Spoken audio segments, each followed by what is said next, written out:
Muito boa tarde a todos. É com muito prazer e os melhores agradecimentos que vamos dar início à sessão solene comemorativa do 80º/42º aniversário do reconhecimento da Fundação de Portugal pela bula Manifestis Probatum do Papa Alexandre III, de 23 de maio de 1179. Abrimos assim os dias da Sociedade Histórica da Independência de Portugal, que se concluem amanhã, dia 24 de maio, com a sessão comemorativa do 160º aniversário da CIP. Vai usar da palavra o Presidente da Direção, Dr. José Ribeiro Castro. Senhores representantes do Estado-Maior do Exército, da Marinha e da Força Aérea, senhores representantes das Forças Militarizadas, senhores embaixadores de Angola e de Timor-Leste, senhor comandante do navio Escola Sagres, senhores associados, membros de órgãos sociais e funcionários da CIP, senhor professor, nosso convidado desta sessão. Neste ano inauguramos o que queremos que seja uma nova praxe. Em lugar de assinalarmos apenas o 24 de maio, que é estatutariamente o Dia da Sociedade Histórica, em que celebramos o nosso aniversário, passamos a assinalar também o 23 de maio, que comemora uma das datas de fundação de Portugal, a última grande data de referência desse nosso século XII, em que nascemos como reino. É uma animadora coincidência que tudo isto se passe hoje num domingo de Pentecostes, que nos diz o espírito com que devemos viver e prosseguir. A vizinhança das datas, 23 e 24, é tentadora. E tendo nós como missão colaborar com os órgãos de soberania e cooperar com instituições congêneres na comemoração das grandes datas nacionais e na preservação da dignidade de Portugal como nação livre e independente, ou dito nos termos do artigo 3º dos Estatutos, celebrar ou colaborar na celebração das grandes datas e eventos de Portugal, que foi a razão de ser do nosso... Esta é uma nova maneira de, à memória e comemoração da restauração de 1640, que foi a razão de ser do nosso nascimento, agregarmos também a comemoração anual da fundação do nosso país. Há também uma razão adicional para tentarmos inaugurar esta prática e segui-la nos próximos anos. Estamos a caminho dos 900 anos de Portugal, que se comemoram neste século. É um grande tempo. É um motivo de orgulho e de festa nacional, uma grande fonte de inspiração. Ao contrário de nós, humanos, frágeis seres, que quanto mais velhos, mais débeis, embora mais fortes de memória, lastro e sabedoria, as instituições e os países, quanto mais velhos e mais antigos, mais pujantes, mais robustos, mais aptos a um futuro ainda melhor. Ora, como escrevi num artigo que em breve publicarei numa revista do Alentejo, Portugal surgiu de uma certa naturalidade evolutiva da nossa formação gradual. Diversamente do 1º de dezembro, o eixo da CIP, na fundação do país, não há propriamente um momento dramático em que se possa dizer que antes não éramos e depois já éramos. É como se tivéssemos tido gestação, mas não propriamente um parto. Primeiro não éramos, logo começámos a aparecer e às tantas a criança já andava. De facto, não houve um 1º de dezembro da fundação, assim como há da restauração. Há vários. E normalmente nos livros de história, como aprendi desde a minha infância, reportamos a fundação de Portugal a 4 marcos principais. 24 de junho de 1128, a Batalha de São Mamede, 25 de julho de 1139, a Batalha de Ourique, 5 de outubro de 1143, o Tratado de Zamora, 23 de maio de 1179, a bula Manifestis Probatum. Ora, destas 4 datas, a menos conhecida é a última. A Batalha de São Mamede é muito celebrada pelos vimaranenses, como um dos selos da cidade de berço, e também pelo tão comentado pitoresco da luta entre a mãe e o filho, ou do filho e a mãe, Dona Teresa e o nosso pai nacional, Dom Afonso Henriques. A Batalha de Ourique é especialmente lendária e importante, por marcar o tempo a partir do qual Dom Afonso Henriques passou a usar o título de rei, apesar de não se saber com rigor nem a data, nem o local da batalha, e haver mesmo quem invente tratar-se de uma lenda. Mas é também uma data que o Exército muito celebrou. O Tratado de Zamora é o marco habitualmente mais celebrado, como o Tratado de Irmãos, em rigor entre primos afonsos, que nos consagrou em definitivo autónomos de Leão e Castela, passando de condado a reino, além de que, festejado a cada 5 de outubro, motiva socialmente umas graças privativas de monárquicos para republicanos. O 23 de maio de 1179 é de todos esses marcos, como disse, o menos conhecido e o menos evocado, sendo embora o definitivamente mais marcante no plano internacional. Pela primeira vez, o Papa Alexandre III declarava de forma inequívoca o reconhecimento de Portugal como reino e Dom Afonso Henriques como rei e salvaguardava os territórios adquiridos na guerra como fazendo parte integrante de Portugal. Vale a pena recordar o essencial deste texto papal dedicado a caríssimo in Cristo filho Alfonso ilustre Portucalense Regi ejusque heredibus in perpetuum rei memoriam. Isto é, ao caríssimo filho em Cristo Afonso, ilustre rei dos portugueses, e a seus herdeiros in perpetuum. Começava pelas palavras que lhe servem de título. Manifestis probatum, és de argumentis quod, dizendo, está claramente demonstrado, que como bom filho e príncipe católico, prestaste inumeráveis serviços à tua mãe, a Santa Igreja, exterminando intrepidamente em porfiados trabalhos e proezas militares, os inimigos do nome cristão e propagando diligentemente a fé cristã, assim deixaste aos vindouros nome digno de memória e exemplo merecedor de imitação. E pouco depois continha a afirmação politicamente fundamental. Concedemos e confirmamos, por autoridade apostólica, o teu excelso domínio, o reino de Portugal, com inteiras honras de reino e a dignidade que aos reis pertence, bem como todos os lugares que, com o auxílio da graça celeste, conquistaste das mãos dos sarracenos e nos quais não podem reivindicar direitos os vizinhos príncipes cristãos. E para que mais te fervores em devoção e serviço ao príncipe dos apóstolos São Pedro e à Santa Igreja, decidimos fazer a mesma concessão a teus herdeiros e, com a ajuda de Deus, prometemos defender-lhe quanto caiba em nosso apostólico magistério. Perante a comunidade internacional, como hoje diríamos, da época, a Sociedade das Nações ou Nações Unidas do século XII europeu, ou se preferirmos, no espaço do império moral da cristandade, o seu chefe, o Papa, confirmava sem margem para qualquer dúvida que éramos perante todos reino próprio, independente e separado, plenamente soberano no seu território, de maneira indisputada e indisputável, sem qualquer limite, entre tantos que a história acumula, de que a força e a ambição, por si sós, não lograram no mundo triunfos duradouros. Desculpa. Saltei aqui umas linhas. Sem qualquer limite, subordinação ou reserva, fosse no tempo desse rei, fosse no de todos os seus herdeiros, assim foi consecutivamente, desde esse histórico 1179, por todos os herdeiros reis até 1910, e desde 1910, pelo povo português e pelos seus presidentes, que no modo republicano receberam e continuam essa herança fundacional de Dom Afonso Henriques e do Papa Alexandre III. Grande data, na verdade. Por isso, quando olhamos aos 900 anos, que vão começar já em 2028 em Guimarães, se não em Portugal inteiro, temos que cultivar mais o conhecimento e o culto social e popular desta Manifestis Probatum tão brilhante. Não é por acaso, como o Presidente da República, Marcelo Rebelo de Sousa, assim quis assinalar o início dos seus 2 mandatos em 2016 e neste ano de 2021, visitando em primeiro lugar o Papa.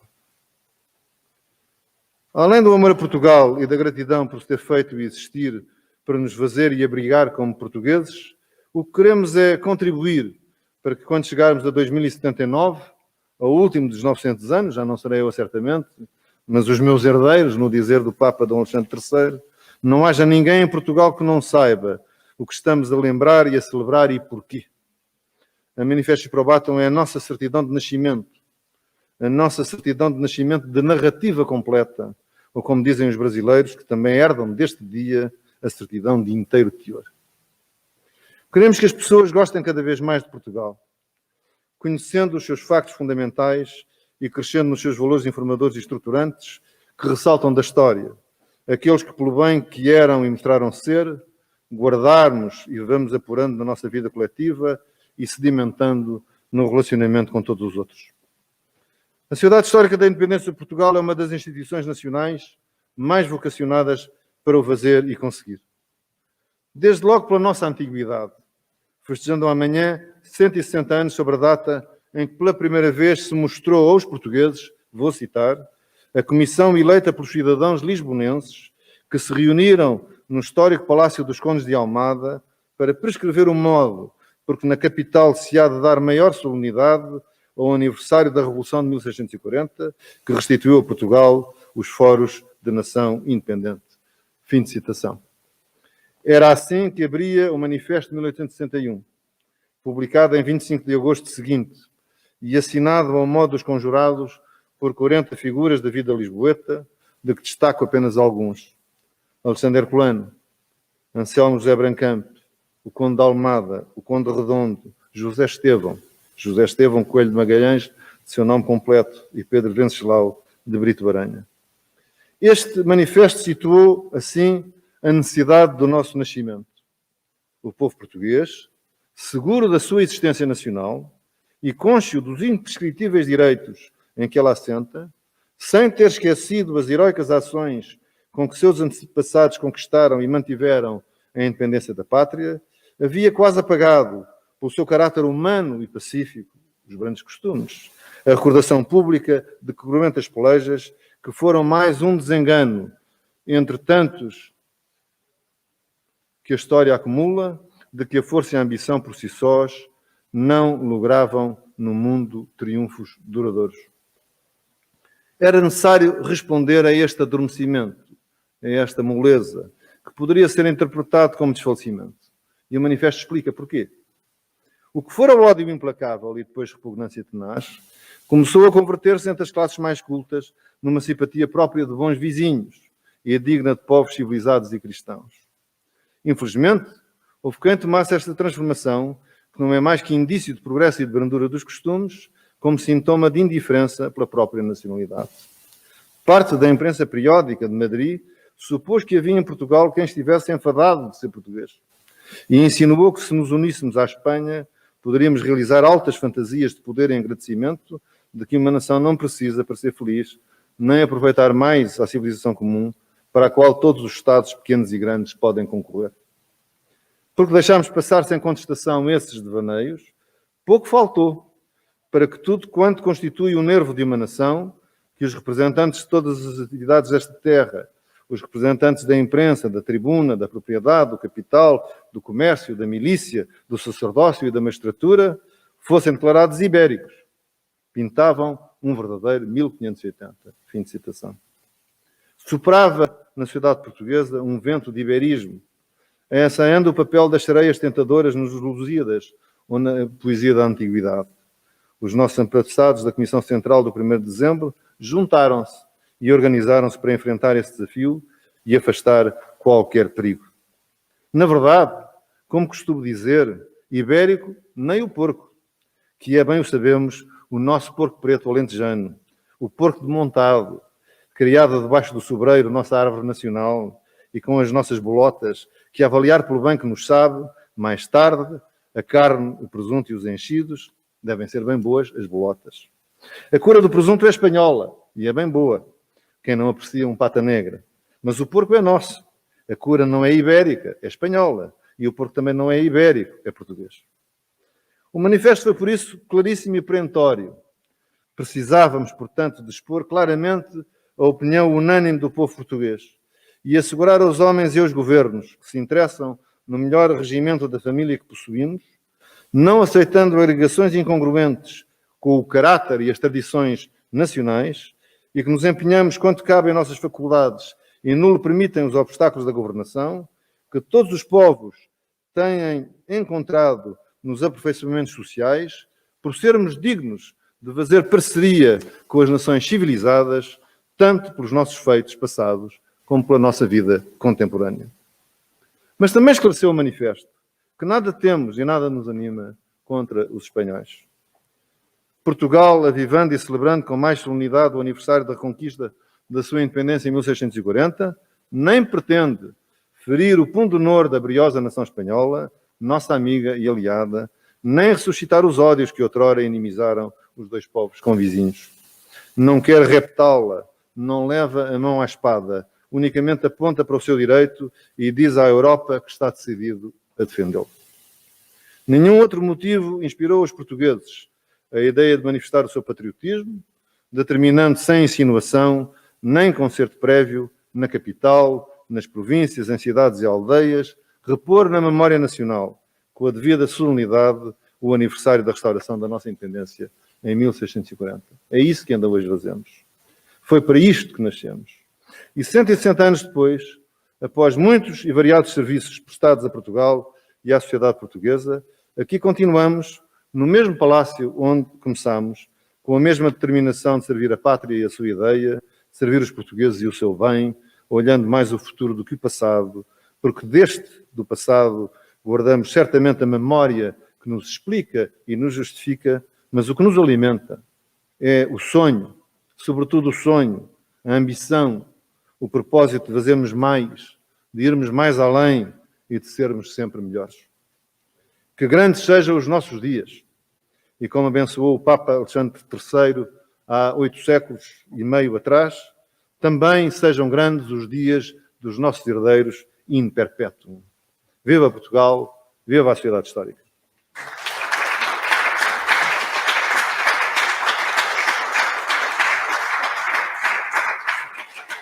De seguida, a senhora professora doutora Ana Leal de Faria, vice-presidente da direção, vai fazer-nos a apresentação do orador e do tema da conferência do dia.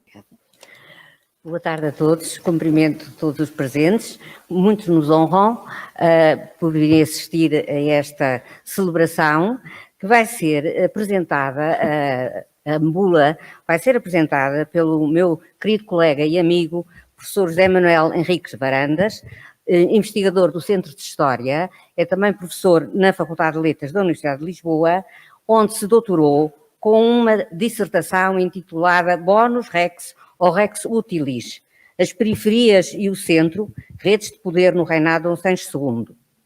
As suas áreas de interesse científico e de investigação são História Medieval, História Militar, História Rural, História da Marinha, História do Municipalismo das instituições, tendo lecionado na Faculdade de Letras e tem lecionado as disciplinas de História da Cultura Clássica, História Medieval de Portugal, História da Cultura Medieval, História Rural Medieval, História Militar da Antiguidade, História da Tecnologia Militar da Antiguidade, também História Militar Medieval, História da Marinha, História das Ideias Políticas, Idade Média e Arte Medieval.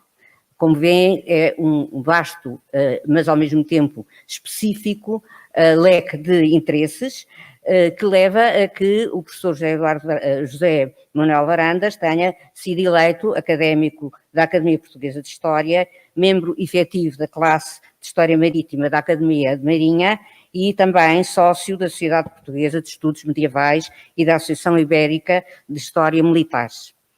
É diretor do mestrado interuniversitário de História Militar e integra como docente o mestrado de História Marítima, realizado pela Faculdade de Letras da Universidade de Lisboa e pela Escola Naval.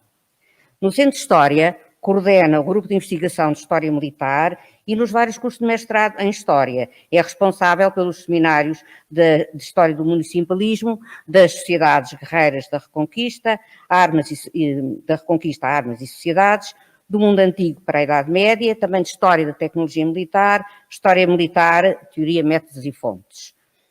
Do conjunto das suas publicações, destacam-se a edição dos 7 primeiros volumes das Memórias Paroquiais de 1758, e também a biografia de Dom Sancho II, o Capelo, e muitos artigos e estudos, não os vou amassar com essa longa lista, porque hoje vamos escutá-lo sobre um dos temas fundamentais e fundadores da nossa nacionalidade, como já o Sr. Presidente aqui fez larga referência, numa conferência intitulada Portugal, uma individualidade política na Europa cristã medieval, a bula Manifesto por Barato, de 23 de maio de 1179. E vai ser com certeza um prazer escutá-lo, vamos ter muito a aprender com ele, aposto que sim. Eu tive o privilégio de ter recebido com alguma antecedência o PowerPoint que vai, enfim, servir um pouco de apoio à conferência do Sr. Professor, e só no PowerPoint já aprendi alguma coisa, e com certeza que vamos aprender muito mais na conferência que vamos ter o prazer de escutar. Portanto, tenho a palavra, Sr. Professor. Senhor Presidente da Sociedade Histórica da Independência de Portugal, minha querida colega e amiga, professora Ana Leal de Faria, vice-presidente desta instituição, distinta Assembleia aqui reunida, senhores oficiais, permita-me, Senhor Presidente, que junte também uma nota ao navio Escola Sagres, está aqui o seu comandante nesta sala, porque é o nosso navio escola, é o nosso país, é a nossa memória, é aquilo que nós somos e que é visível em todo o mundo, sempre que aquelas velas apanham o vento de saída ou recolhem à chegada dos estuários. E por isso, bem-aja, Sr. Presidente, por este prémio que a seguir irá distinguir este pedaço do nosso país. Depois também agradecer-lhe o convite e o sarilho, entre aspas, em que me meteu, sobretudo depois da sua muito extraordinária conferência de abertura, onde está tudo dito sobre esta bula que nos cria como entidade nacional.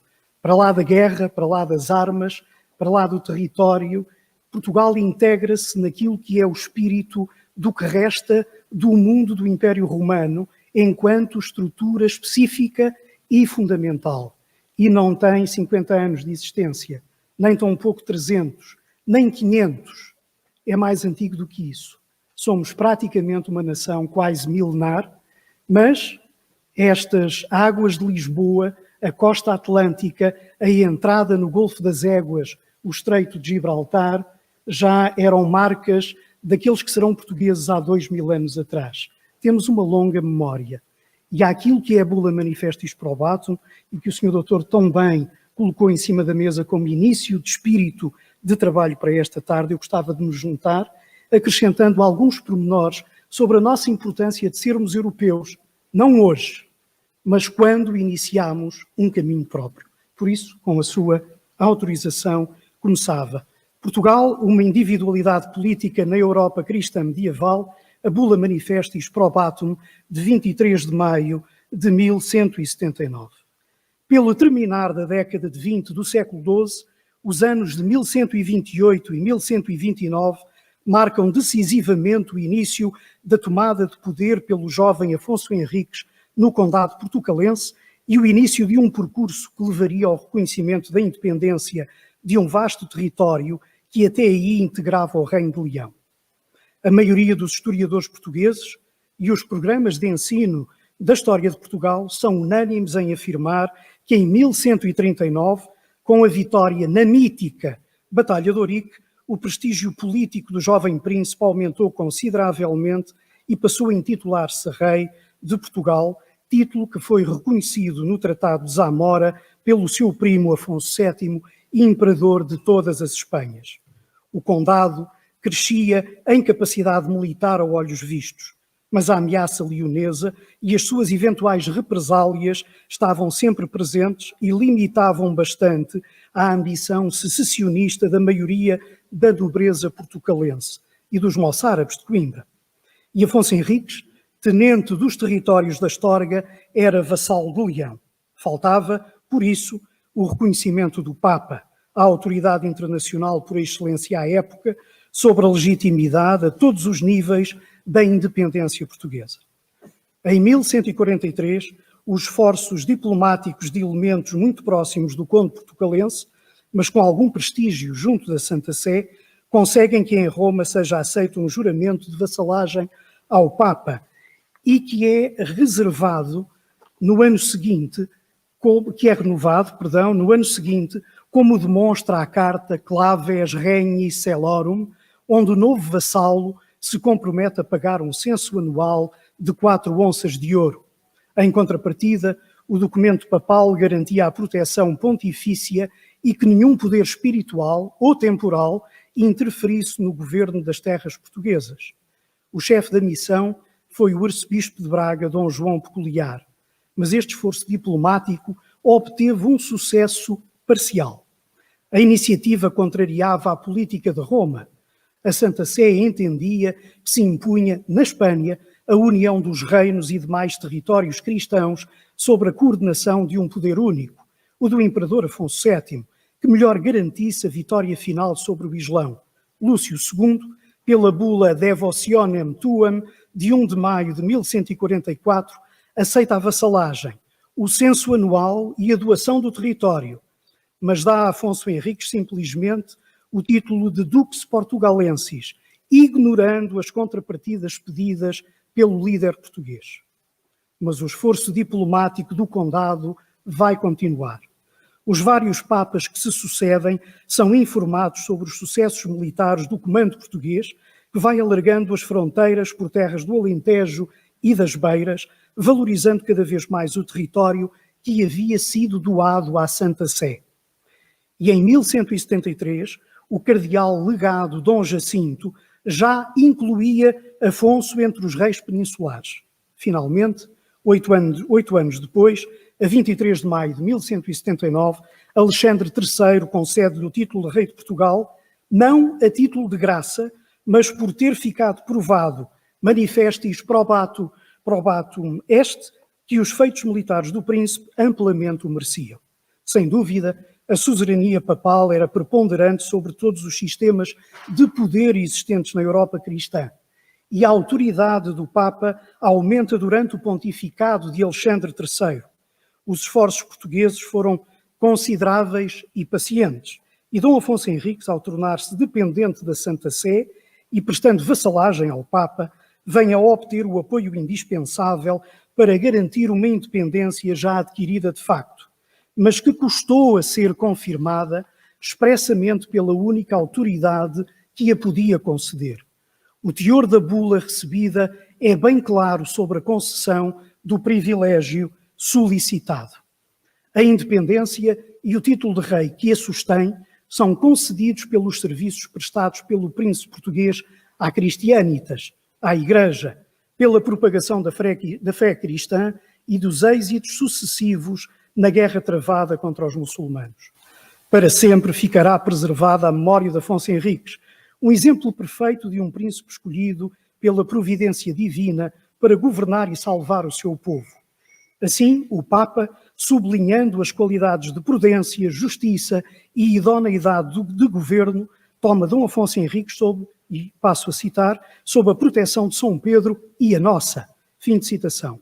Concede e confirma por autoridade apostólica ao seu domínio o Reino de Portugal, com todas as honras inerentes à realeza, bem como as terras que arrancara das mãos dos sarracenos e nas quais não podiam reivindicar direitos os vizinhos príncipes cristãos. O privilégio estende-se a todos os seus descendentes, prometendo o Papa defender esta concessão com todo o seu poder supremo. Pela primeira vez, o Santo Padre declarava de forma inequívoca o reconhecimento de Portugal como reino e de Afonso Henriques como rei, e salvaguardava os territórios adquiridos na guerra como fazendo parte integrante de Portugal. Foi um passo decisivo para a independência de Portugal e para Dom Afonso Henriques, então já muito perto dos 70 anos de idade, que via finalmente ser-lhe reconhecida a dignidade e o título de rei. Mas Portugal não era já independente desde o Tratado de Zamora? De acordo com os termos ali assinados em 1143, Afonso VII de Leão e Castela já tinha reconhecido Portugal como reino e Afonso Henriques como rei. Mas isso não era suficiente. O rei leonês intitulava-se imperador e, portanto, apelidar o seu primo de rei era até uma forma de aumentar o seu próprio prestígio entre a cristandade. Por isso, a estratégia de Dom Afonso Henriques e dos seus homens, nomeadamente de Dom João Peculiar, arcebispo de Braga, visava obter o reconhecimento direto do Papa, devido à importância que possuía na cristandade europeia da época. Aquele influente clérigo declarou o príncipe português vassalo da Santa Sé e manobrou nos meandros diplomáticos da Cúria Papal para obter a separação e a primazia do arcebispado de Braga sobre Toledo e Santiago de Compostela. Um pormenor de importantes consequências futuras. Esta posição fazia naturalmente parte de uma estratégia diplomática mais vasta, junto de outros reinos da Europa, para acentuar a distinção e a autonomia de Portugal como reino soberano e independente. Mas continuava a faltar o reconhecimento da Santa Sé, que só chega depois de 40 anos de esforços dos diplomatas portugueses. Sobressai aqui e hoje uma pergunta: por que demorou tanto tempo esse reconhecimento? O processo português foi naturalmente lento porque dependia da alteração da conjuntura internacional. O reconhecimento da independência de Portugal não agradava ao conjunto Leão-Castela, mas a morte do imperador Afonso VII e a separação desses dois reinos em 1157, assim como a emancipação definitiva de Aragão, facilitou as pretensões portuguesas. Também, por esta altura, a autoridade do papado estava enfraquecida, com o envolvimento em querelas constantes com o Sacro Império Romano-Germânico e o surgimento de vários antipapas. Mas a eleição de Alexandre III, em 1159, alterou este cenário. Este enérgico Papa pretendia desempenhar novamente um papel interventivo na cena política internacional. No mesmo ano em que emitiu a bula Manifestis Probatum, convocou o Terceiro Concílio de Latrão, no qual a Santa Sé voltou a afirmar-se como árbitro da Europa. O reconhecimento de Portugal de Dom Afonso Henriques constituiu, portanto, um sinal de afirmação da autoridade papal. Mas voltemos um pouco atrás. O ano de 1131 testemunhou, em contexto ibérico, uma alteração que viria a revelar-se num futuro não muito longínquo, um dos mais determinantes momentos subjacentes ao processo de transformação de um pequeno condado. Localizado no extremo mais ocidental da Europa, numa nova unidade política autónoma e relevante no contexto europeu medieval. No rescaldo da vitória de São Mamede, em 1128, Afonso Henriques deslocara o núcleo da antiga residência condal, em Guimarães, para a região da fronteira junto ao Mondego, estabelecendo-se em Coimbra no ano de 1131. Muito tem sido escrito sobre as motivações que levaram o príncipe português a realizar esta mudança para a região, onde, livre da influência de entre Douro e Minho, passa rapidamente a apoiar-se política e militarmente noutras instâncias, como Santa Cruz de Coimbra, os cistercienses e a Ordem do Templo, entre outras. Na base da emergência de um reino onde descobrimos a raiz de uma entidade que prevaleceria ao longo de quase 900 anos, encontrou-se a perspicácia de uma visão que soube bem compreender desde o primeiro momento que a resposta às suas ambições pessoais se encontrava muito para lá das fronteiras do seu pequeno condado e para lá das fronteiras peninsulares. A política de Afonso Henriques e dos seus homens de confiança acompanha desde a primeira hora com grande previdência as oscilações nas relações de forças desencadeadas pelas disputas entre os reinos europeus e o papado. Num período não muito extenso, compreendido entre os finais do século XI e os inícios do século XII, mais concretamente entre o final da Primeira Cruzada à Terra Santa, 1096 a 1099, e a emergência de Alexandre III, em 1159, o panorama político e religioso europeu sofre alterações significativas e perduráveis. Ao cisma da cristandade, por volta de 1054, que fraturou o mundo cristão e determinou a sua partição entre a Igreja do Oriente, ortodoxa, e a Igreja do Ocidente, católica, seguiu-se a reforma gregoriana, em torno de 1073, que beneficiava os bispos e os mosteiros a favor da liturgia romana, dando argumento à chamada querela das investiduras. O conflito que se consubstanciou na disputa pelo poder do colapsado Império Romano do Ocidente entre o Sacro Império Romano-Germânico e a Igreja não redundou simplesmente numa contenda pela legitimidade de nomeação dos membros do clero para os cargos religiosos, mas antes numa disputa entre os dois maiores potentados da época pela primazia política sobre o Ocidente e o direito a conduzir os destinos da cristandade. As consequências do confronto, que se arrastaria de modo mais ou menos inflamado até 1122, marcariam os finais do século XI e todo o século seguinte.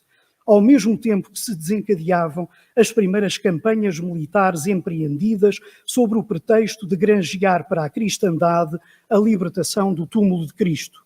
As cruzadas, iniciadas em finais do século XI, originavam verdadeiros movimentos coletivos do Ocidente medieval, tendo afinidades com processos análogos, como foi o caso da Reconquista Ibérica. Na Espanha, o esforço de conquista territorial aos muçulmanos nunca deixara de ocupar um lugar importante no plano da legitimação do prestígio e poder régios, que podiam ser alcançados sem necessidade de embarcar em jornadas aos territórios longínquos da Terra Santa.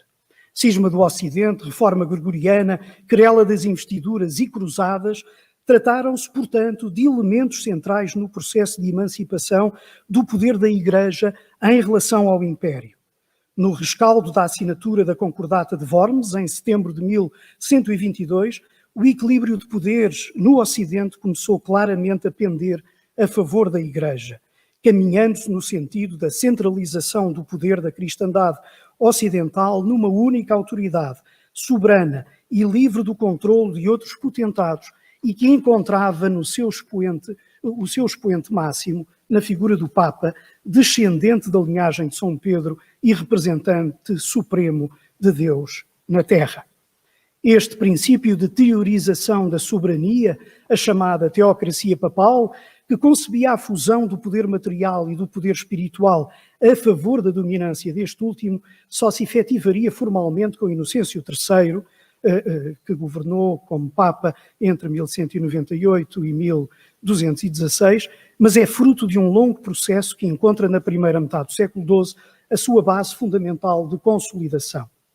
Esta reconfiguração do equilíbrio de poderes não passa despercebida aos reinos cristãos, que, bem conscientes da entidade detentora da primazia política, voltavam o olhar para Roma, onde o sólio pontifício se encontrou durante grande parte do início do século XII ocupado por sumo pontífices filiados à poderosa ordem coloniacense.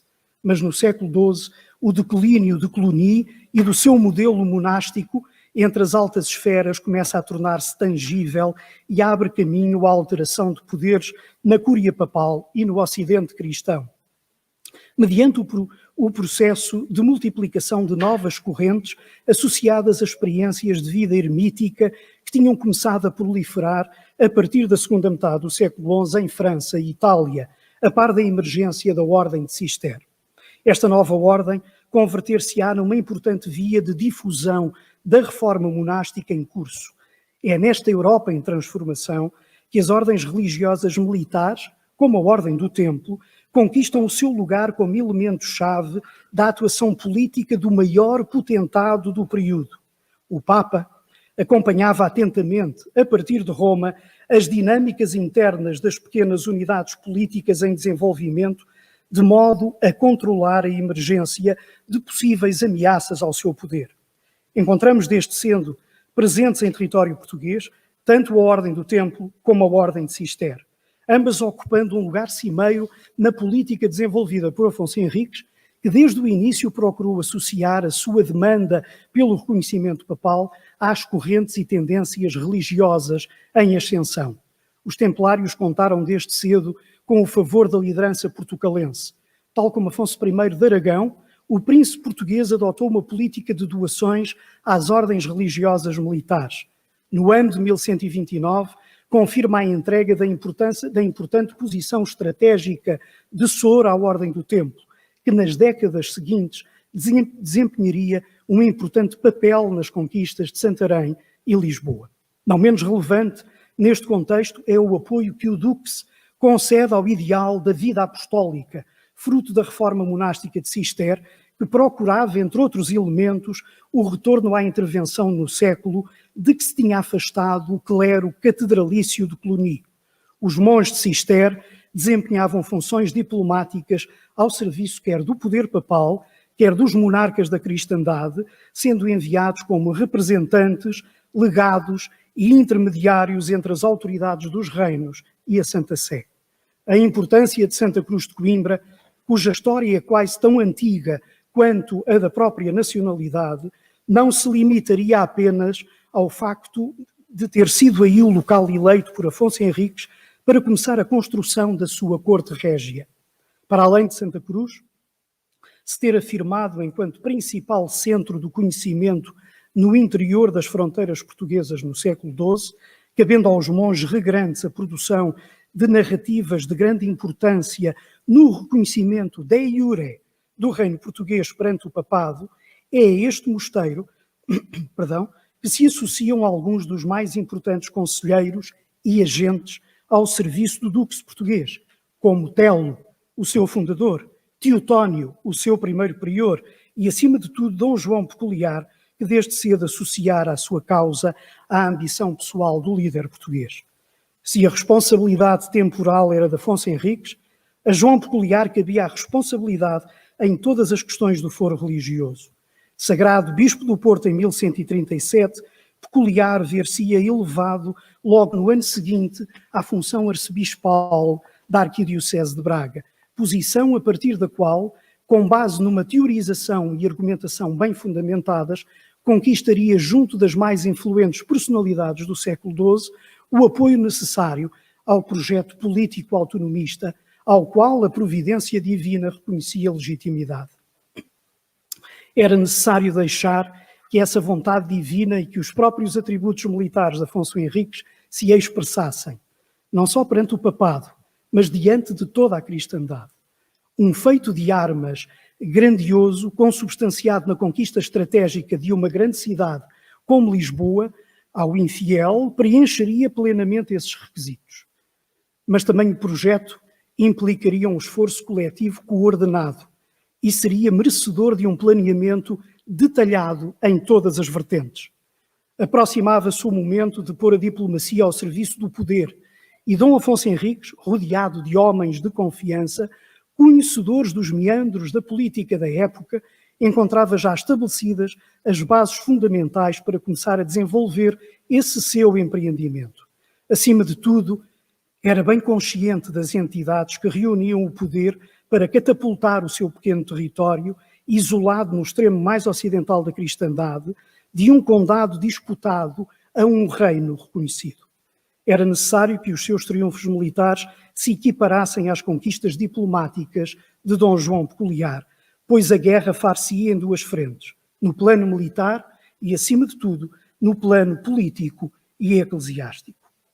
A cristandade tinha o olhar voltado para a Península Ibérica, onde desde 1139 assistia aos sucessivos triunfos do imperador leonês no avanço da ofensiva reconquistadora contra o mundo muçulmano fragilizado pelas disputas almorávidas. O rei de Leão e Castela passa a ofensiva entre 1139 e 1144 com êxitos retumbantes sobre forças e praças muçulmanas, e as suas sucessivas vitórias militares precipitam Afonso Henriques a procurar ainda em 1142, sem grande preparação prévia, conquistar a cidade de Lisboa, visto que não contava ainda com o prestígio de grandes conquistas e tardava a estabelecer laços matrimoniais, como fizera o seu primo leonês com Dona Berengária de Barcelona, logo em 1128.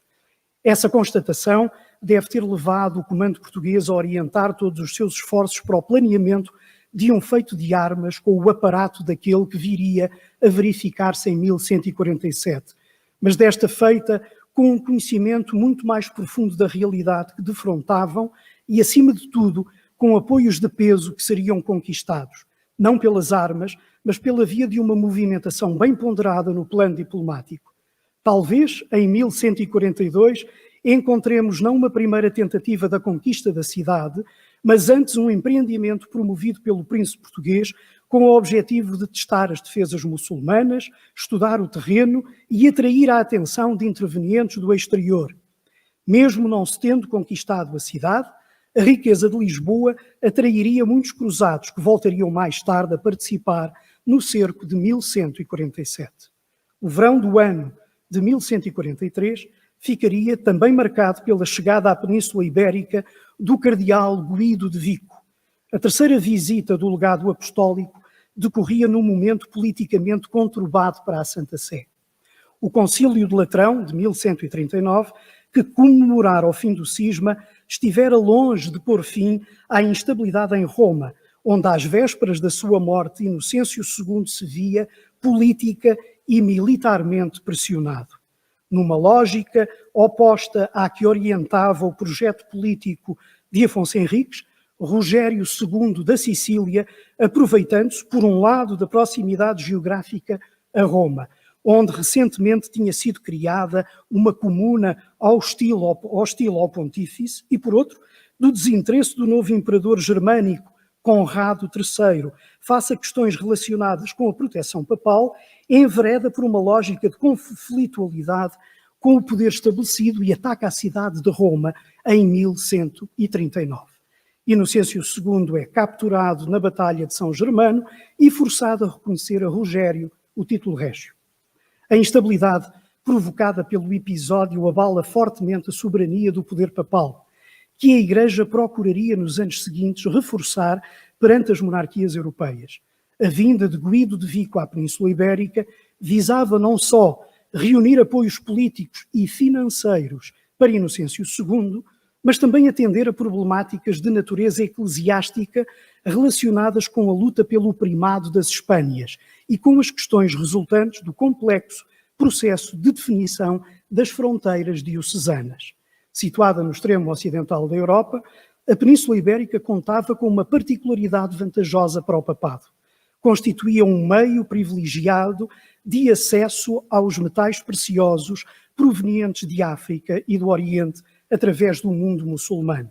Contudo, o pagamento de elevadas quantias à Santa Sé por parte dos mosteiros ibéricos e a questão da isenção diocesana depressa se converteram em focos de quesília com Roma, já que as políticas centralizadoras que tinham resultado da reforma gregoriana e que desde então a Igreja se tinha esforçado por implementar, promoviam o abandono do modelo organizacional assente na autonomia jurisdicional de cada bispo, que se encontrava ainda profundamente enraizado na tradição eclesiástica ibérica.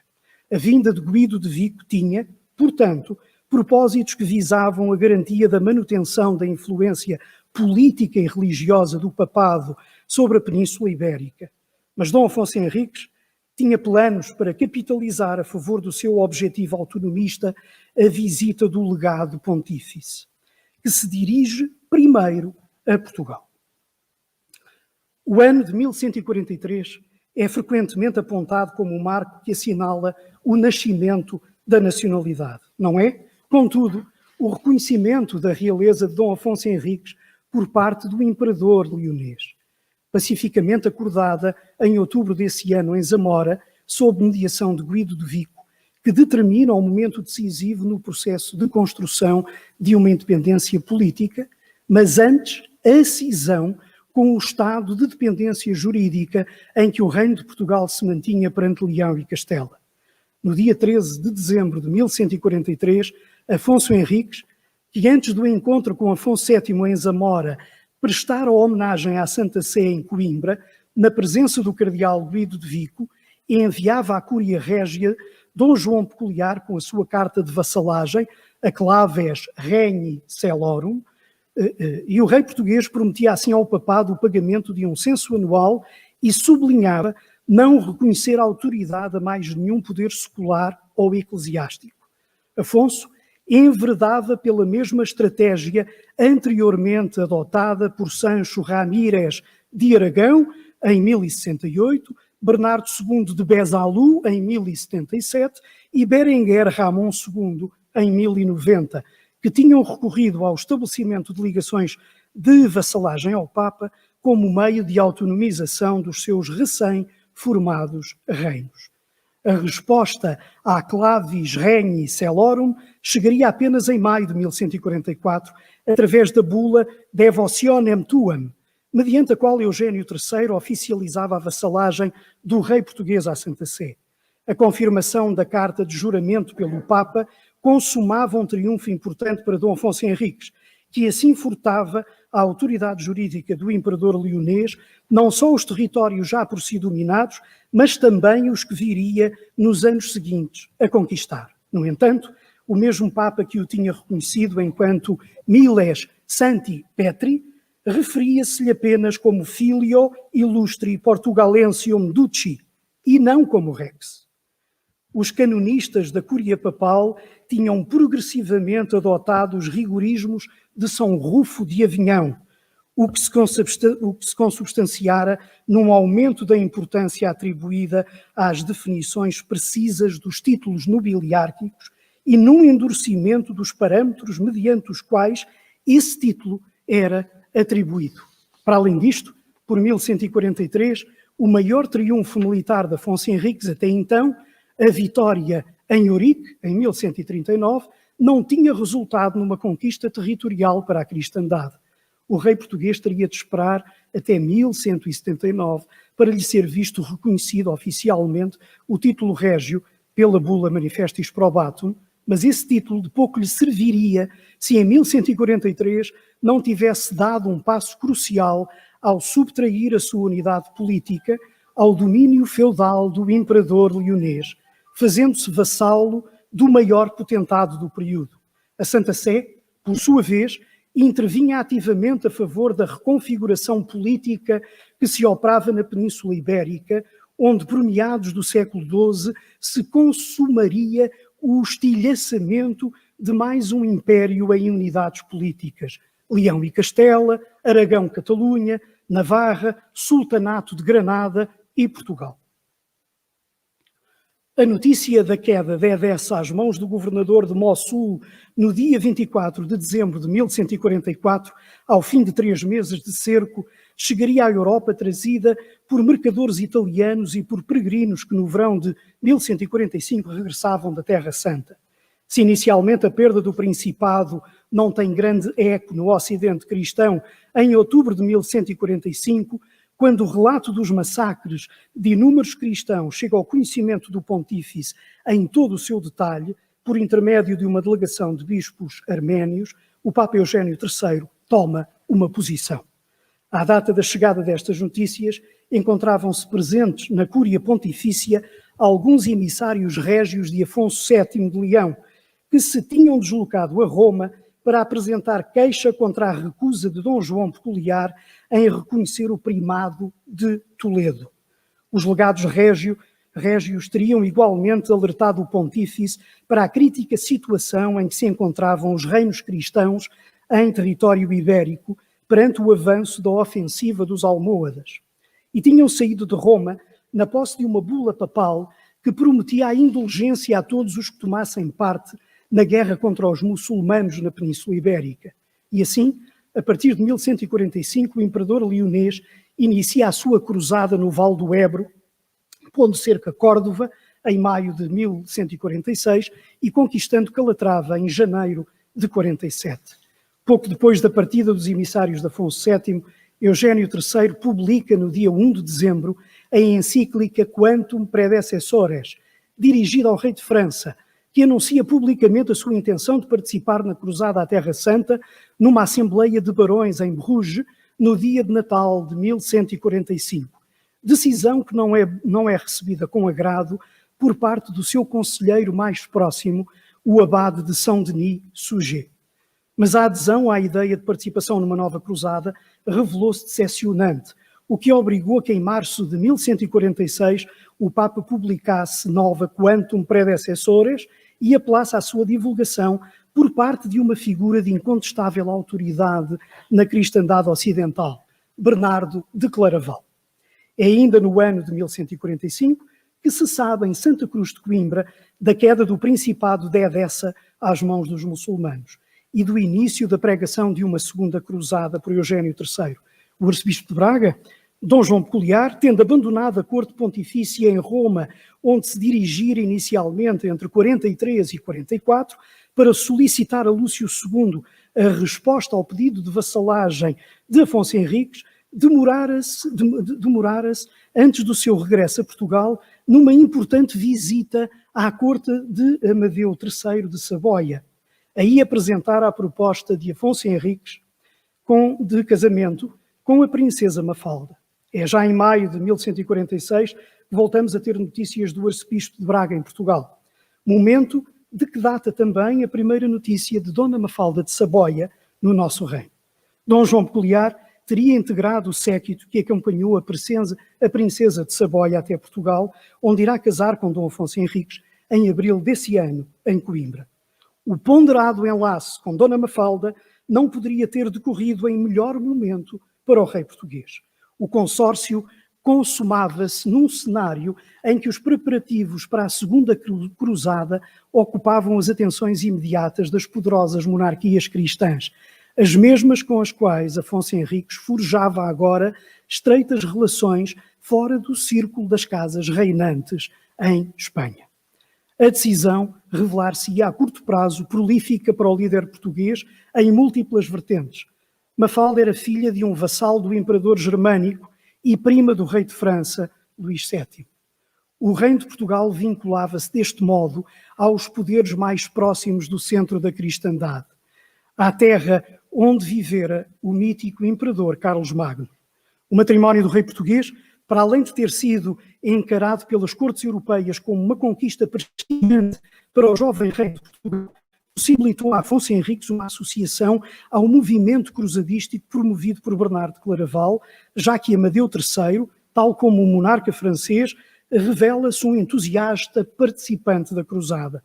Por outro lado, tinha permitido ao rei português dar mais um passo no sentido do distanciamento político face ao imperador leonês, tendo determinado a aproximação do monarca ao único verdadeiro imperador cujo título resultava da Translatio Imperii. A conjuntura geopolítica, progressivamente fragmentada no centro da Europa às vésperas do início da Segunda Cruzada, não favorecia o imperador germânico, progressivamente pressionado pelo monarca francês.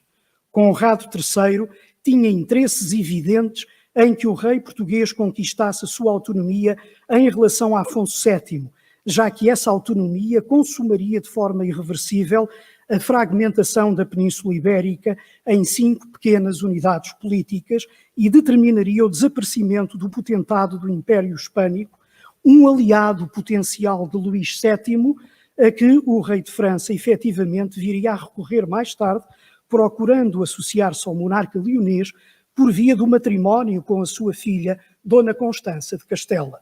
O casamento de Afonso Henriques com a filha de Amadeu III consumava-se no mesmo dia em que Bernardo de Claraval pregava em Vézelay a cruzada.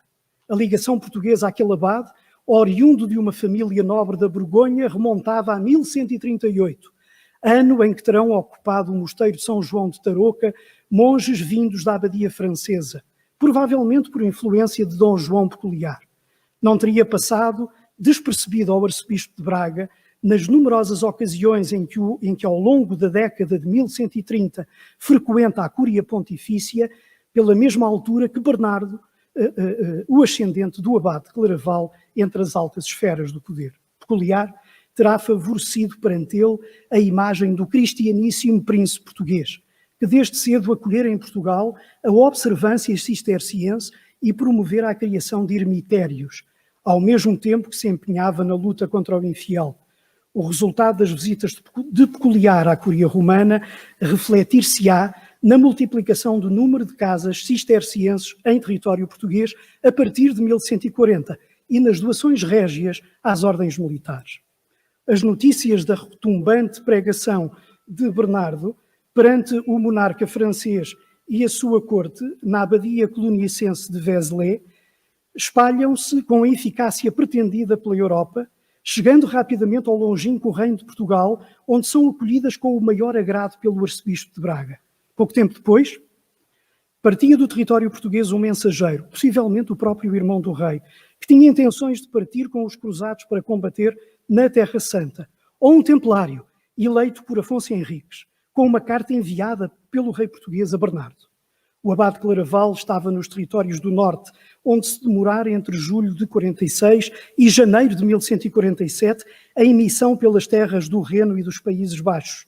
Aí o encontra o enviado português, que faria chegar sem demora a Portugal a resposta do cisterciense. O abade, ao corrente, passo a citar, de todas as coisas necessárias, fim de citação, reúne um exército para ir em auxílio do rei dos portugueses, que em menos de um mês concretizaria, por fim, a conquista da opulenta cidade de Lisboa. Costuma-se dizer que Portugal foi construído pela vontade política de um povo. E, como se sabe, o título de rei atribuído a Afonso Henriques aparece pela primeira vez em documento autêntico datado de 10 de abril de 1140. No entanto, a Santa Sé só o reconheceu como rei e Portugal como reino passados 39 anos, ou seja, em 23 de maio de 1179, o dia que hoje celebramos. Perante este facto, muitos de nós têm se interrogado por que razão a Sé Apostólica retardou tantos anos o reconhecimento desse título, 6 anos depois do monarca português morrer. É óbvio que se torna difícil apontar, com toda a segurança, uma causa determinante de tão importante e tardia decisão pontifícia. Mas sublinhemos um acontecimento bastante significativo. Tem de ser relacionado, repito, tem de ser relacionado o envio da bula de Alexandre III com o testamento do rei. O testamento régio é feito em fevereiro de 1179. 3 meses depois, ou seja, em 23 de maio de 1179, foi-lhe concedida a bula de reconhecimento de título de rei. Parece haver, portanto, uma estreita relação entre os dois acontecimentos. Tanto mais que no testamento manda distribuir 22.000 maravedis, moeda de ouro, guardados no mosteiro de Santa Cruz de Coimbra, aos pobres e à própria Igreja nas suas instituições. O silêncio pontifício que cai sobre os 39 anos talvez ainda exija uma profunda investigação. Muitos apontam para a necessidade de ter de ser criado um facto novo que levasse a Santa Sé a repensar a sua posição de tantos anos. E essa novidade, que motivou Alexandre III a reconhecer Afonso Henriques como rei, pode ter estado no pormenor de o monarca decidir duplicar o montante do censo num total de 2 marcos de ouro. E a partir desse momento, desapareceram as objeções da Cúria ao reconhecimento do título de rei. É incontestável que a oferta régia precedeu a concessão do título de rex. E não há dúvida que a quantia adequada é o facto novo. A bula manifestis probatum é um momento importante no processo de afirmação de Portugal como nação independente, sem dúvida. A bula reconhecia ao primeiro rei português todas as capacidades para cumprir os seus deveres e responsabilidades para com os seus súbditos. Para lá da força das armas como vetor de legitimidade do seu poder, Afonso Henriques via expressa no documento pontifício toda a sua legitimidade como soberano de Portugal e dos portugueses. E permitam-me, não por palavras minhas, mas por um dos mestres da nossa universidade, que termino citando o professor Jorge Borges de Macedo. Passo a citar. A bula manifestis probatum tinha razão ao reconhecer a nossa maturidade nacional que se revelou vigorosa, determinada e esclarecida. Aqui estamos, independentes, para o dizer, 800 anos depois da sua concessão pela benemérita Santa Sé. Independentes e merecemos sê-lo, como há 800 anos. Muito obrigado.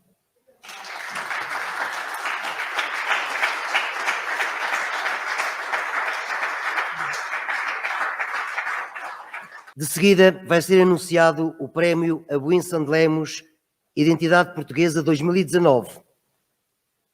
O primeiro nacional prémio, aquele que mais diretamente realiza os seus objetivos, foi instituído pelo consórcio Benemérito Coronel Engenheiro Manuel Abuin Ascensão Sandelemos, saudoso primeiro presidente do Conselho Supremo. Na verdade, o prémio Abuin Sandelemos Identidade Portuguesa é um prémio de caráter perpétuo que se destina a galardoar pessoas singulares ou coletivas cujas obras notáveis e originais no âmbito das ciências humanas, artes, ciências da natureza, técnicas e tecnologias, bem como feitos excepcionais, contribuam ou tenham contribuído de forma significativa para o robustecimento da identidade da imagem cultural portuguesa e da afirmação de Portugal como país livre e independente. O prémio, instituído em 1987, foi atribuído a um leque diversificado de prestigiadas instituições e individualidades. O tema do ano de 2019 foi Artes e Feitos Excepcionais. O júri, presidido pelo Sr. General José Batista Pereira, deliberou por unanimidade atribuir o prémio a Winston Lemos Identidade Portuguesa 2019 ao navio Escola Sagres, ex-libris de Portugal no mundo, no âmbito das comemorações do 5º centenário da primeira viagem da circunnavegação, comandada por Fernando Magalhães e Juan Sebastián Elcano. Convido o Sr. Presidente da Direção, Dr. José Ribeiro Castro, a dizer umas breves palavras sobre o significado da atribuição do prémio. Uma vez mais, muito obrigado. Aproveito para cumprimentar, há pouco esqueci-me, a presença do Dr. José Louro Controni, meu antecessor nestas funções, até porque foi no seu mandato que foi atribuído o prémio que estamos agora a entregar. Foi um prémio várias vezes perturbado pela pandemia, mas o mais perturbado foi a Sagres e a sua viagem que aqui distinguimos. Queria também cumprimentar o Sr. Almirante Alexandre Henrique da Fonseca, Presidente do Conselho Supremo, o Dr. Jorge Rangel, o Sr. Embaixador de Angola, que entretanto também chegou, e agradecer a presença de todos uma vez mais, nomeadamente a Dra. Maria Santos Lemos, que representa o patrono deste prémio. Este prémio foi atribuído para, no espírito do 5º centenário da viagem de circunnavegação de Fernando Magalhães, que é um feito absolutamente extraordinário e é talvez o último grande feito dos descobrimentos, e realizado por um navegador português, Fernando Magalhães, e por um navegador espanhol, Sebastião de Elcano, como sabemos. É, portanto, um feito partilhado entre os dois vizinhos peninsulares, mas é sabido que a arte da navegação, os conhecimentos, eram transportados por Fernando Magalhães, e também o sonho, a ambição, o propósito que justificou essa viagem ao serviço da Coroa de Castela. Os primeiros feitos são as descobertas das primeiras ilhas atlânticas, hoje território também português, a Madeira, enfim, as Canárias não, mas os Açores, que se concluíram em 1452, a dobragem da passagem do Cabo Bojador, a chegada ao Zaire, Angola, na foz do Rio Zaire, é um grande momento. A dobragem do Cabo da Boa Esperança, que abriu a rota finalmente do Oriente e da Índia. O caminho marítimo para a Índia, já no fim do século XV. A descoberta da América, por Cristóvão Colombo, a América do Central e do Norte. A descoberta do Brasil, por Pedro Álvares Cabral, em 1500. E a viagem em circunnavegação. A seguir, há vários feitos no Oriente, Macau, Timor, o Japão, passam-se depois, mas já tínhamos andado por aí. E, em rigor, Fernando Magalhães passou por aí, fazendo a viagem ao contrário, vindo do Estreito e atravessando o Pacífico. Morreu, aliás, nas Filipinas. Este feito é um feito revolucionário para a época, e é um feito que nós devemos admirar porque mostra a ousadia e a bravura que hoje tanta gente, quando ataca os descobrimentos, despreza a ousadia e a bravura destes homens, que fizeram coisas absolutamente extraordinárias, com meios rudimentares, e fizeram um legado não só à nossa história, mas à humanidade. Porque quando nós descobrimos, os outros também nos descobriram a nós. E basicamente o que nós fizemos foi estabelecer rotas, fazer-nos globais e, portanto, e sairmos dos circuitos meramente terrestres, que era aquilo que tínhamos até nós iniciarmos esta aventura. E esta viagem de Magalhães impressiona, porque partiram, salvo erro, 4 naus e chegou uma. Partiram 234 homens e chegaram 18. Chegaram 18 de 234. E, portanto, quem diz pouco dos descobrimentos não sabe o que está a dizer.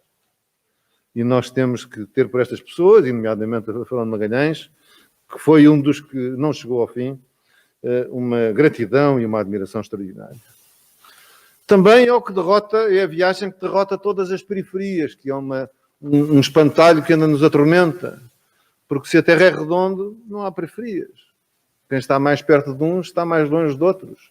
E a descoberta do mundo redondo e das rotas que nos aproximam permite a cada país descobrir a sua própria centralidade e estabelecer as suas relações comerciais, culturais, como puder. Nós deixámos de estar no canto ocidental da Europa ali entalados, porque descobrimos que era possível andar à volta por um lado e para o outro. E isso é o que devemos a esta descoberta, a esta prova que já se sabia. Portanto, é esta homenagem. E este prémio é atribuído à Sagres, que é uma instituição carismática do país e da nossa Marinha, como aqui o Sr. Professor Varanda já exaltou, é um ex-libris de Portugal, porque no tempo de atribuição deste prémio, que era dedicado a grandes feitos e acontecimentos, e a iniciar uma viagem, que chegou a iniciar, vamos ver isso, uma viagem de réplica em condições mais seguras do que aquelas que foram de Magalhães, mas de qualquer forma uma viagem extraordinária, de 371 dias, 5 de janeiro de 2020, 10 de janeiro de 2021, para replicar esta viagem, este feito, e também, como a Sagres sempre faz, servindo de embaixada de Portugal e Casa de Portugal em muitos dos portos onde ia escalar. Seria, nomeadamente, a Casa de Portugal em Tóquio, quando se realizassem os famosos Jogos Olímpicos de 2021. Não se fizeram porquê? Pela pandemia. E foi pela pandemia também que a viagem não acabou, teve que ser interrompida na rota entre o sul da América e o sul da África, entre Montevideo e a cidade do Cabo, e a Sagres teve que regressar. Recordamos bem o que eram as notícias perturbadoras nesse primeiro semestre de 2020, e isso augurou esta viagem. Bom, e foi também a pandemia que augurou a entrega do prémio, porque nós também tivemos que fechar e mudou o ano e não foi possível, e portanto hoje finalmente cumprimos a entrega à Sagres do prémio de Amboim Santo Lemos Identidade Portuguesa 2019. Eu, enfim, gosto muito da Sagres, tenho uma grande ligação à Sagres através do meu irmão, que foi oficial de Marinha, infelizmente já falecido. Foi aí a primeira vez que eu vi a Sagres, em Portimão, em julho de 1971, era comandante o capitão de fragata Ferreira da Costa, e ele fez a viagem de curso, que foi ao Brasil, ao Rio de Janeiro e a Salvador da Bahia, e depois o regresso, e eu e meus pais fomos por ali a Portimão. A segunda vez que eu estive em Sagres, na Sagres, bastante mais tarde, em 2008, em novembro, no Mindelo, em Cabo Verde, numa visita que lá fiz como deputado ao Parlamento Europeu. Tinha tratado de um assunto que era a parceria especial entre a União Europeia e Cabo Verde, e nessa altura era comandante o capitão de fragata Proença Mendes.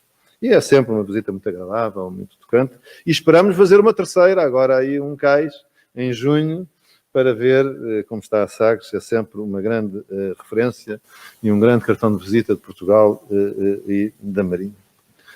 Queria também, este prémio é também dado, como nós dizemos, para distinguir um homem, um navio carregado de carisma e uma notável instituição. Homenageamos um navegador notável que foi Fernando Magalhães, distinguimos a Sagres, navio-escola que tanto já formou e constitui-se fortíssima referência de Portugal no mundo, e curvamos-nos perante a Marinha, instituição exemplar a que o país tanto deve. Também é uma homenagem que fazemos à Marinha. E nós temos a exata noção nesta casa, que o que somos, portugueses, é a herança e doação do mar. É isso que nós somos. E não seríamos nada do que somos hoje se não fôssemos mais além da Manifestis Probatum que falasse. E não partíssemos para além daqui. E isso devemos à capacidade e à ousadia de navegar. E eu, aliás, digo que os portugueses são o fruto de uma série de povos. Uns chegaram aqui, os outros atravessaram a Europa toda e depois pararam aqui. os visigodos, os suevos, sei lá, os celtas. E não foram mais longe, não é porque gostassem da comida de paisagem, é porque chegavam à praia e não sabiam ir mais longe. Quando aprenderam a navegar, foram. Foi isso que aconteceu com os nossos descobrimentos e, portanto, a Marinha é uma instituição fundamental do país, até porque nós não somos só território continental, somos território insular e, portanto, essa segurança e esse serviço dos ilhéus é absolutamente fundamental. E por isso também quero aqui, como cidadão, manifestar a minha tristeza pelas notícias que lemos nos jornais, das dificuldades financeiras com que a Marinha continua a defrontar-se, como aliás as Forças Armadas, em geral, mas é muito triste saber que os navios estão acostados. Os navios não podem estar acostados. Os navios fizeram-se para navegar. Não é uma instituição de diversão para um parque de crianças para visitar. É um equipamento fundamental do país para servir e é fundamental que os governos, os deputados, os cidadãos exijam das instituições políticas capacidade de resposta e apoio aos seus militares e às suas instituições. Nós ouvimos muitos elogios merecidos ao desempenho notável dos militares em missões no estrangeiro, missões de paz, mas é importante que isso se repercuta no apoio que seja dado às instituições e à modernização dos seus equipamentos. Um país que não cuida das Forças Armadas é um país que se descuida de si próprio. E nós não queremos que Portugal se descuide de si próprio. É muito importante que sejamos capazes de levantar a voz de uma exigência. Não vale a pena discutir se é melhor uma fragata ou um hospital, se é 12 escolas ou uma corveta. As contas não se fazem assim. Ambas as coisas são necessárias. E um país faz-se com um serviço equilibrado das suas instituições e dos corpos que servem a nação e os portugueses. E as Forças Armadas são indispensáveis. Indispensáveis. À nossa própria segurança e à participação nas missões de defesa internacionais. O prémio é, portanto, merecidíssimo. A Sagres dispensa apresentações, mas eu vou passar aqui um pequeno vídeo que foi construído com imagens, uma colagem de imagens desta viagem, e espero que corra tudo bem a transmissão, incluindo o som, senão recomeçamos.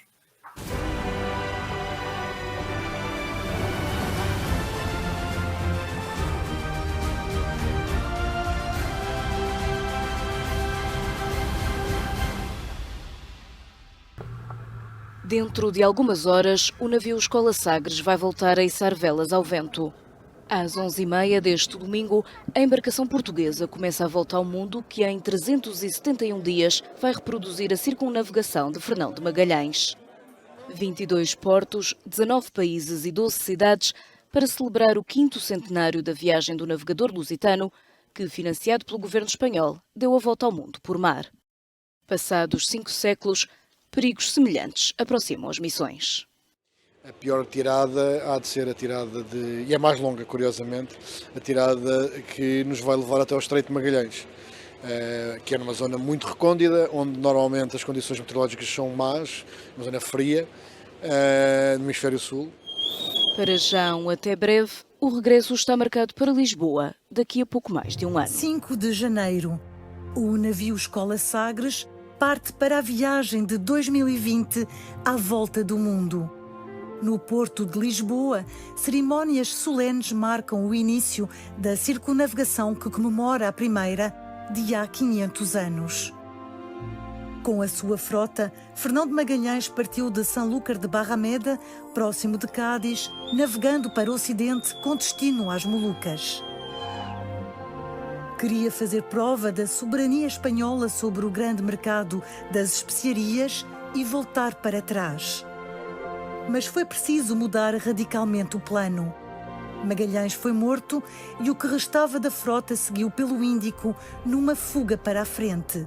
Chegou à Espanha 3 anos depois da partida, com um punhado de sobreviventes. Uma viagem de 371 dias à volta do mundo. O navio Escola Sagres saiu este domingo de Lisboa, como há 500 anos, Fernando Magalhães zarpou para a viagem de circunnavegação. A cerimónia foi presidida pelo mais alto responsável da Marinha Portuguesa. O navio deve passar por 22 portos de 19 países diferentes, incluindo 12 cidades da rede mundial de cidades magalhãnicas, para além de uma escala em Tóquio durante os Jogos Olímpicos deste ano. A bordo vão os 142 membros da guarnição e pipas de vinho generoso de Carcavelos, produzido em Oeiras, à semelhança do que tinha acontecido há 500 anos. Esta vai ser a maior viagem de sempre do navio, que já tem 82 anos. O regresso à capital portuguesa está marcado para 10 de janeiro de 2021.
a Sagres tem um calendário a cumprir.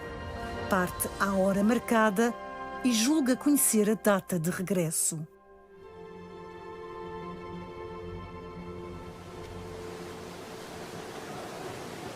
Tal como a frota pioneira de 1520, a Sagres pode fazer à vela uma parte da tirada inicial, até às Ilhas Canárias. A primeira escala ainda é comum às duas viagens. E ainda é uma escala sem imprevistos nem aventuras.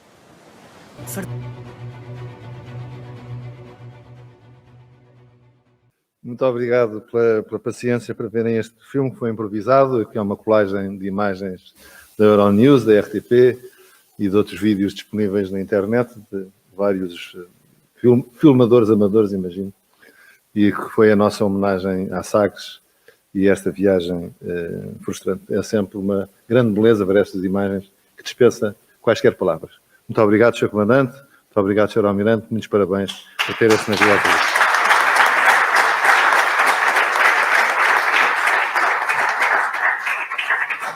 Convidamos a senhora professora doutora Maria Sande Lemos da Cunha e Sá, o senhor general José Batista Pereira, presidente do júri e presidente emérito da Assembleia Geral, e o senhor presidente da direção, doutor José Ribeiro Castro, para procederem à entrega do diploma e do troféu ao senhor capitão de fragata Maurício Camilo.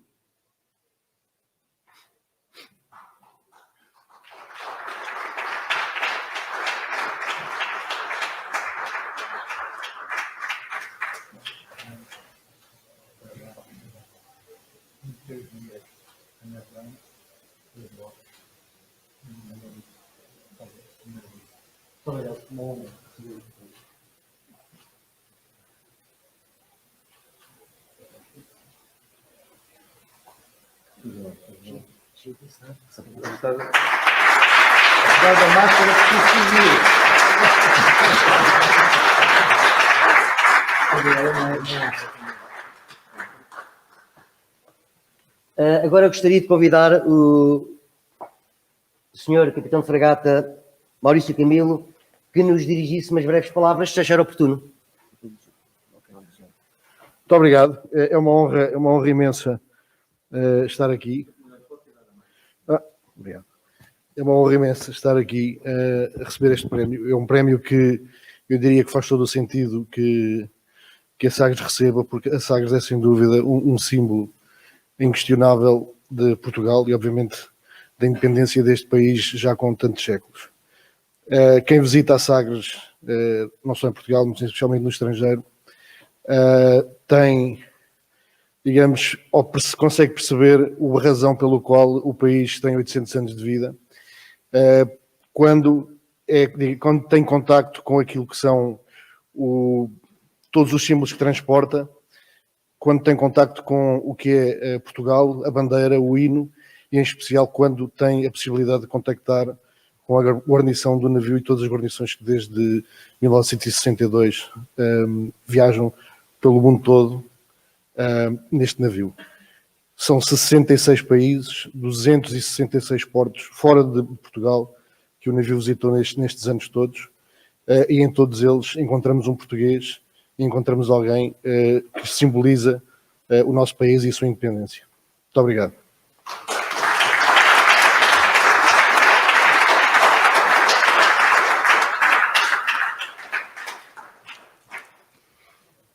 Vai usar da palavra o senhor almirante Valentim Antunes Rodrigues, em representação de Sua Excelência, o chefe de Estado-Maior da Armada.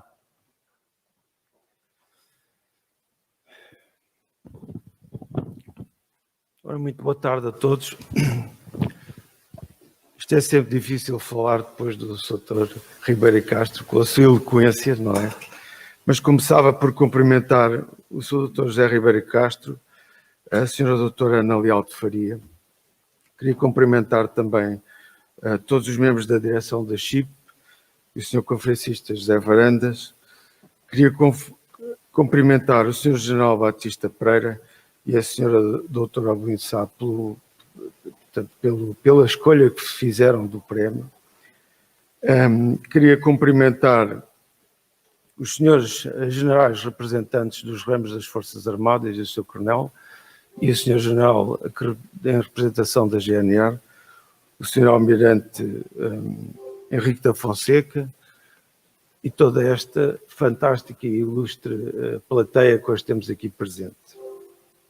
Muito obrigado a todos e naturalmente dar um forte abraço ao Sr. Comandante da Sagres, que é de facto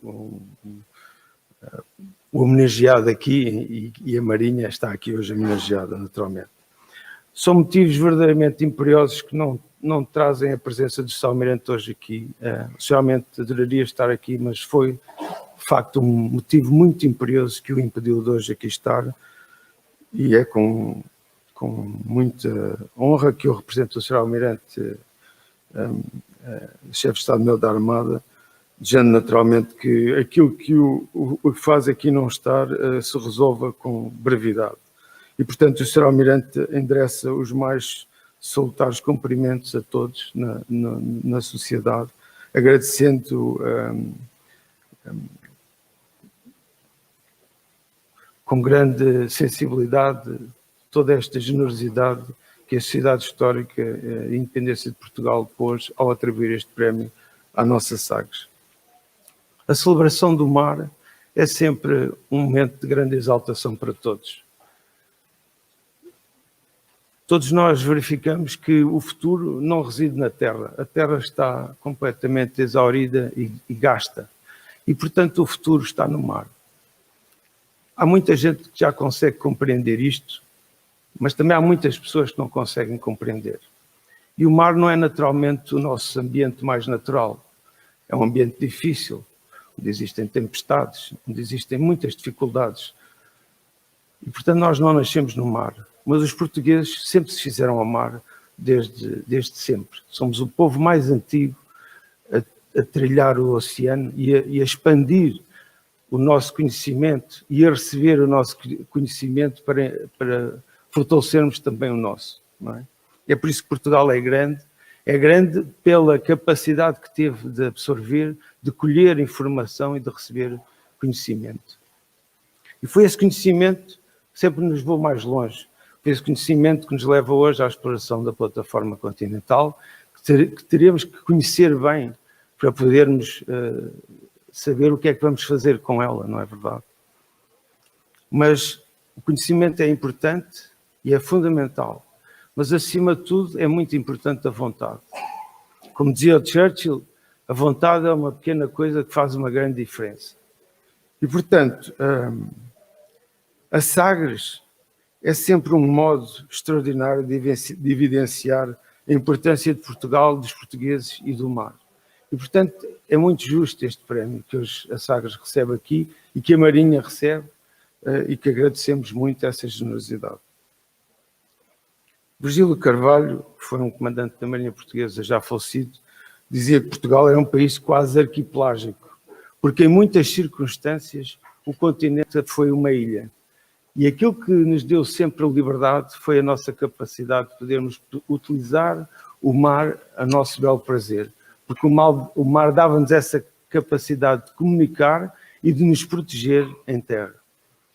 E, portanto, este prémio expressa a vontade de enaltecer esta vontade nacional, esta vontade desta nossa sociedade histórica e independência de Portugal, de reforçar a importância do mar para os portugueses e para a nossa independência, porque o mar foi sempre um fator fundamental para a nossa liberdade. Portanto, está hoje de parabéns a nossa Sociedade Histórica e Independência de Portugal, está de parabéns naturalmente a Sagres, a Marinha e estão de parabéns os portugueses, principalmente aqueles que conseguem compreender e alcançar que a importância do mar é um fator decisivo para o nosso país e para o nosso futuro como país independente e livre. Muito obrigado a todos e os cumprimentos do Sr. Almirante, Chefe de Estado-Maior da Armada, para todos vós. Muito obrigado.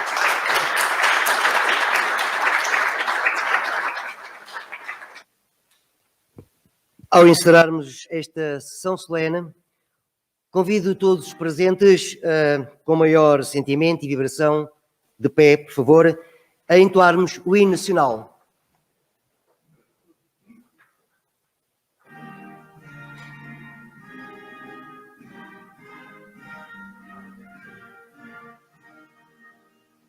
Heróis do mar, nobre povo, nação valente e imortal, levantai hoje de novo os feroz de Portugal. Entre as brumas da memória, vai crescer seu privilégios amor, e há de guiar da vitória as armas, as armas sobre o mar, as armas, as armas, a pátria lutar, contra os canhões marchar, marchar.